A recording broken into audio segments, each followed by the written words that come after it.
Danau Toba-Toba adalah salah satu danau yang menjadi tempat wisata menarik bagi para wisatawan baik lokal maupun mancanegara. Banyak orang yang mengunjungi Danau Toba karena danau tersebut mempunyai keindahan yang mampu menenangkan hati dan menyegarkan pikiran. Danau Toba terletak di tengah Pulau Sumatera Utara serta menjadi salah satu danau terbesar di Indonesia. Selain menawarkan keindahan dari pemandangannya, Danau Toba juga terkenal akan legendanya, yakni cerita rakyat Danau Toba mengenai asal-usul munculnya, sangat bermanfaat bagi manusia untuk menjalani kehidupannya. Alkisah pada zaman dahulu kala, terdapat seorang pemuda dengan nama Toba. Ia merupakan seorang yatim piatu. Untuk memenuhi kebutuhannya sehari-hari, Toba bekerja di ladang. Sesekali ia mencari ikan di sungai yang terletak tidak jauh dari gubuknya. Ikan hasil tangkapannya kerap dijadikan sebagai lauk dan bila berlebih akan dijual ke pasar. Pada suatu hari sepulang dari ladang, Toba memancing ikan di sungai tersebut. Ia sangat berharap untuk memperoleh ikan yang besar yang dapat dengan segera dimasaknya untuk dijadikan sebagai lauk. Terpenuhilah harapannya tersebut. Tidak berselang lama, ia melemparkan pancingnya ke sungai. Mata kailnya langsung disambar oleh seekor ikan. Betapa gembiranya Toba saat menarik tali pancingnya dan melihat seekor ikan dengan ukuran yang besar tersangkut di mata pancingnya. Sejenak, Toba memperhatikan ikan besar yang berhasil ia pancing itu. Ikan yang aneh, gumannya. Seumur hidupnya, Toba belum pernah melihat ikan dengan bentuk seperti itu. Warna ikan tersebut kekuningan serta sisik-sisiknya kuning keemasan. Tampak berkilauan sisik-sisik tersebut saat terkena paparan sinar matahari. Saat Toba melepaskan mata kail dari mulut ikan tangkapannya tersebut, tiba-tiba terjadi sebuah keajaiban yang sama sekali tak pernah ia duga. Ikan aneh dengan sisik berwarna kuning, keemasan tersebut berubah menjelma menjadi seorang perempuan yang manis dan elok parasnya. Toba terheran-heran ketika melihat keajaiban yang berlangsung. Di depan matanya itu, ia hanya berdiri tak percaya dengan bola mata membulat serta mulut melongo. "Tuan," kata perempuan cantik jelmaan dari ikan kuning itu. "Aku adalah makhluk kutukan dewa. Aku dikutuk karena telah melanggar larangan besarnya. Sudah ditakdirkan kepadaku bahwa aku akan berubah bentuk dan menyerupai makhluk apa saja yang memegang atau menyentuhku. Karena Tuan sudah memegangku, maka aku pun berubah menjadi manusia seperti Tuan ini." Toba lantas memperkenalkan namanya. Begitu juga dengan perempuan berwajah cantik itu. "Namaku Putri, Tuan." Toba lalu memikirkan sesuatu dan menjelaskan pemikirannya tersebut kepada Putri. Pemikirannya ialah untuk memperistri Putri, karena Toba sangat terpesona dengan kecantikan si perempuan jelmaan ikan itu. "Bersediakah engkau menikah denganku?" tanya Toba setelah pembicaraannya beberapa saat. "Baiklah, aku bersedia, Tuan. Selama Tuan bersedia juga untuk memenuhi satu syarat yang akan kuajukan," jawab Putri. "Syarat apa yang engkau inginkan? Sebutkanlah, aku pasti akan memenuhinya." "Permintaanku hanya satu, pastikan bahwa Tuan dapat menutup rapat-rapat rahasiaku. Jangan sekali-kali Tuan menyebutkan bila aku adalah seekor ikan.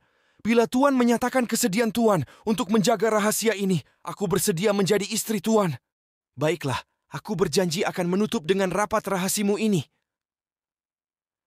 Rahasia ini akan hanya kita ketahui berdua," kata Toba. Toba dan Putri pun akhirnya menikah. Pasangan tersebut hidup rukun dan berbahagia walau dalam kesederhanaan. Kebahagiaan mereka serasa kian lengkap dengan kehadiran buah hati mereka. Seorang anak laki-laki yang diberi nama Samosir. Samosir tumbuh menjadi anak yang sehat dan memiliki tubuh yang kuat. Sayangnya, Samosir memiliki sifat yang pemalas dan agak nakal. Kehidupan Samosir sehari-harinya hanya tidur-tiduran. Ia seperti tak peduli dan tak ingin membantu sama sekali kerepotan ayahnya yang sibuk bekerja di ladang. Bahkan, untuk sekadar mengantar makanan dan minuman untuk ayahnya pun, Samosir seringkali menolak bila diminta. Seandainya mau, Samosir akan melakukannya dengan malas-malasan dan wajah yang bersungut-sungut. Kian hari, kian bertambah malas kelakuan Samosir. Hal tersebut dikarenakan ibunya terus memanjakannya. Apapun yang diminta oleh Samosir akan selalu diusahakan oleh ibunya untuk dipenuhi. Samosir memiliki nafsu makan yang sangat kuat. Jatah makanan sehari untuk sekeluarga dapat dihabiskannya dalam waktu sekali makan. Toba merasa harus bekerja lebih keras lagi supaya bisa memenuhi keinginan makan anak semata wayangnya yang luar biasa itu. Pada suatu hari, Samosir diminta ibunya untuk mengantarkan makanan dan minuman untuk ayahnya yang sedang bekerja di ladang. Samosir yang sedang bermalas-malasan pada mulanya enggan untuk menjalankan perintah ibunya tersebut. Meski demikian, setelah ibunya memaksa dengan terus-menerus akhirnya, Samosir bersedia untuk mengantarkan makanan dan minuman tersebut meski dengan wajah yang muram dan bersungut-sungut. Samosir membawa makanan dan minuman tersebut menuju ke ladang. Di tengah perjalanan, Samosir tiba-tiba merasa lapar. Dihentikannya langkah menuju kebun, Samosir lalu memakan makanan yang seharusnya akan diberikan untuk ayahnya tersebut. Makanan itu tidak dihabiskan. Semuanya dan hanya disisakan sedikit. Dengan makanan dan minuman yang tersisa sedikit itu, Samosir lalu melanjutkan perjalanannya menuju ke ladang. Saat telah tiba di ladang, Samosir memberikan makanan dan minuman yang tinggal sedikit itu untuk ayahnya. Toba yang sudah sangat merasa lapar karena bekerja keras sejak pagi langsung membuka bekal dan sangat ingin memakannya. Terperanjatlah Toba ketika melihat makan siang untuknya sudah tinggal sedikit. "Mengapa jatah makanan dan minumanku tinggal sedikit?" tanya Toba dengan raut wajah marah. Dengan wajah yang polos seolah tak melakukan kesalahan, Samosir menjawab, "Tadi di jalan aku tiba-tiba merasa sangat lapar, ayah. Maka dari itu, jatah makanan dan minuman ayah itu sudah kumakan sebagian. Akan tetapi, tidak semua kuhabiskan, bukan? Masih ada sedikit makanan dan minuman untuk makan siang ayah." "Dasar anak yang tidak tahu diuntung!" makian Toba kepada anaknya. Kemarahan Toba seketika kian meninggi. Serasa tak dapat lagi ia bersabar dan menahannya. Umpatan Toba pun seketika itu meluncur. "Dasar kau anak keturunan ikan!" Samosir sangat ketakutan dan terkejut ketika mendengar umpatan dari ayahnya. Ia dengan cepat langsung berlari ke rumah sembari menangis.